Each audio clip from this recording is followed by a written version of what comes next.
Lorsque J.R. Gilkinson a pointé sa caméra vers la surface du Pacifique, il pensait simplement filmer un après-midi tranquille avec sa nièce de 11 ans. Mais en une fraction de seconde, l'eau a explosé, marquant le début d'une rencontre terrifiante avec la faune sauvage, entièrement captée en vidéo. Mais qu'est-ce qui a exactement jailli sur le pont? La réponse va vous laisser sans voix. C'était le matin du 18 mai 2013, quelques heures seulement après que le pays avait célébré la journée des espèces en danger. J.R. Gilkinson était parti pour ce qu'il pensait être une sortie de rêve. Il avait prévu une paisible promenade en bateau avec sa nièce de 11 ans. C'était l'occasion d'échapper au bruit chaotique de la ville et de laisser derrière lui le stress de la terre ferme. Ils étaient loin d'imaginer que le stress allait les rattraper de la manière la plus inattendue. Ils avaient préparé leur matériel tôt le matin, impatients de rejoindre le large. La météo était parfaite, offrant une visibilité exceptionnelle sur des kilomètres dans toutes les directions. Le ciel était clair, sans aucun nuage de tempête en vue. Gilkinson et sa nièce ont quitté le port animé et se sont dirigés vers l'océan profond. Finalement, ils se sont retrouvés seuls, dérivant à des kilomètres du rivage. Le moteur avait été coupé pour économiser du carburant et profiter du calme. Gilkinson filmait avec sa caméra l'horizon serein et le doux clapotis du sillage du petit bateau. Il était détendu, profitant du soleil chaud de Californie. Cependant, il ignorait que juste sous eux, une poursuite de vie ou de mort se déroulait déjà. Le premier signe de danger fut subtil. L'atmosphère de l'océan changea en un instant. Les mouettes qui tournaient autour du bateau s'éloignèrent soudainement, repartant rapidement vers la côte. Un silence anormal s'installa. Puis une ombre brisa les profondeurs de l'océan. Elle se déplaçait beaucoup trop vite pour être un simple banc de poissons. Gilkinson abaissa immédiatement sa caméra, fixant la perturbation dans l'eau. Dans ces eaux, une telle vitesse indiquait généralement un prédateur en chasse. Il s'agrippa au bord du bateau en aluminium et vérifia sa jeune nièce, assise à quelques mètres, inconsciente du danger. Avant même qu'il puisse réagir ou redémarrer le moteur, l'eau explosa. Un lion de mer de Californie surgit des profondeurs, s'élançant hors de l'eau avant de retomber lourdement sur le pont métallique.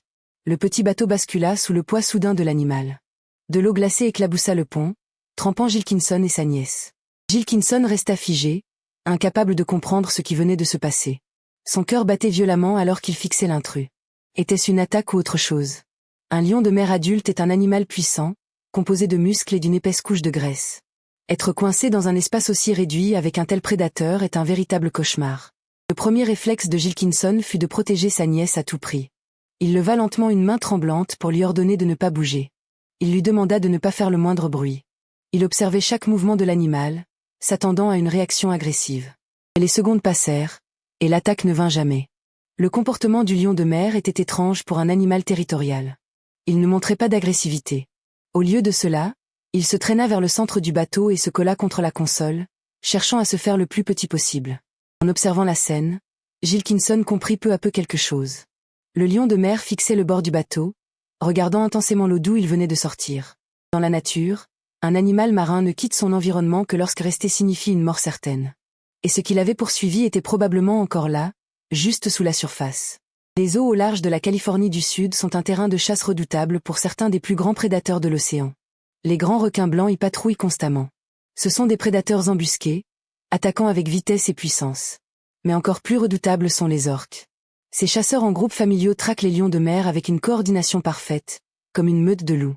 Gilkinson comprit alors avec effroi que le vrai danger n'était peut-être pas sur le bateau, mais sous celui-ci. Assis sur le mince pont en aluminium, il imaginait les silhouettes tournant silencieusement sous la coque. Un bateau aussi léger n'offrirait aucune protection si un prédateur de plusieurs tonnes décidait de s'en prendre à lui. Une seule attaque pourrait retourner le navire et les projeter dans une zone de chasse. La situation venait de basculer en survie pure. Gilkinson devait prendre une décision immédiate. Il n'y avait aucune bonne option. Il pouvait démarrer le moteur immédiatement et tenter de fuir vers le port. S'il tourne la clé de contact, pensa-t-il, le rugissement du moteur risque d'attirer tout ce qui rôdait autour de nous. Alternativement, il pourrait essayer de saisir une rame en bois et repousser le lion de mer terrorisé par-dessus bord. Cette action de survie aurait théoriquement permis de se sauver lui-même et sa nièce, en évitant de devenir des victimes collatérales d'une chasse sauvage. Mais en regardant la créature épuisée, blottie si étroitement contre ses jambes, il comprit ce qui se passerait. Jeter ce pauvre lion de mer à l'eau serait une condamnation à mort certaine. Alors il décida de prendre le risque. Il choisit de ne rien faire du tout. Il resta complètement immobile, partageant son petit sanctuaire flottant avec l'animal sauvage terrorisé, et attendit simplement. Les minutes s'étirèrent, paraissant interminables. Le silence de l'océan, qui semblait si paisible peu de temps auparavant, devenait maintenant lourd. Chaque léger mouvement du bateau envoyait une vague d'adrénaline glacée à travers les veines de Gilkinson. Il gardait les yeux fixés sur l'eau, scrutant la surface à la recherche du moindre signe de danger, mais rien ne vint. Il n'y avait que le calme de l'océan. Avec le temps, l'animal allait briser toutes les règles du monde sauvage. Le lion de mer commença à se rapprocher de Gilkinson.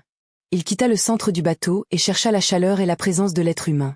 Il poussa sa tête contre sa jambe, puis enfouit son museau dans son jean en soupirant lourdement. Pour un grand prédateur marin sauvage, un tel contact physique avec un humain était sans précédent. C'était une démonstration claire de confiance. Dans le règne animal, les humains sont généralement perçus comme la menace la plus dangereuse. Les ancêtres de ce lion de mer avaient probablement été chassés presque jusqu'à l'extinction par des hommes sur des bateaux comme celui-ci.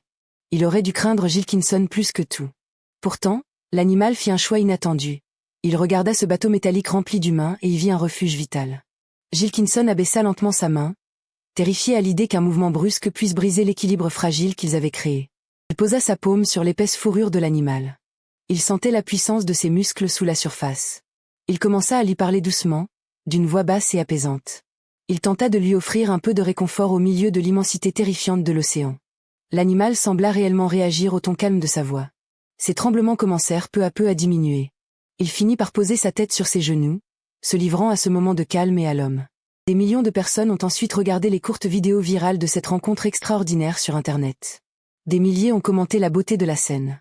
Ils voyaient un homme chanceux câlinant une créature marine amicale sous un ciel bleu ensoleillé. Cependant, ce face-à-face silencieux continua sans interruption. Gilkinson, sa jeune nièce courageuse et le lion de mer restèrent assis ensemble, retenant leur souffle face à l'inconnu terrifiant. Enfin, l'atmosphère commença à changer. Le sentiment menaçant dans l'air s'allégea progressivement, remplacé par une brise marine apaisante. Les mouettes bruyantes, disparues lors du chaos initial, réapparurent soudain dans le ciel. Leurs cris familiers résonnèrent sur l'eau, brisant le silence. Le lion de mer sentit immédiatement ce changement. Il releva la tête des genoux de Gilkinson. Il le regarda directement, et la terreur primitive dans ses yeux avait disparu. Elle avait été remplacée par une clarté, comme si l'animal redevenait pleinement conscient de son environnement. Il se tourna lentement vers le bord du bateau, se déplaçant avec une grâce prudente. Il se pencha au-dessus du rebord et observa l'eau pour s'assurer que la côte était enfin dégagée. Puis, d'un mouvement puissant, il glissa silencieusement dans l'océan froid du Pacifique. Cependant, il ne s'éloigna pas immédiatement. Il fit un dernier cercle lent et délibéré autour du petit bateau. Il sortit la tête de l'eau et regarda Gilkinson et sa nièce. Cela ressemblait à un moment silencieux de gratitude avant de disparaître dans les profondeurs. Gilkinson et sa nièce restèrent longtemps immobiles, sous le choc, bercés par les petites vagues. L'adrénaline retomba lentement, les laissant épuisés mais profondément changés. Gilkinson écrira plus tard que sa vie ne serait plus jamais la même après ce jour. Il comprit que toute la rencontre s'était déroulée selon les termes du lion de mer. L'animal avait choisi de venir se reposer sur lui, et il avait simplement accepté. À ce jour, Gilkinson ignore toujours ce qui chassait son passager désespéré. Quel que soit le prédateur qui rôdait sous la coque, il n'est jamais remonté à la surface. Mais les images brutes de Gilkinson prouvent quelque chose de puissant. Que même dans les moments les plus terrifiants de l'existence, il existe un langage universel de survie. Cette incroyable histoire vraie rappelle les liens profonds, souvent invisibles, entre tous les êtres vivants sur cette planète. Et elle prouve que face au danger, même un animal marin sauvage peut reconnaître la valeur vitale d'une aide.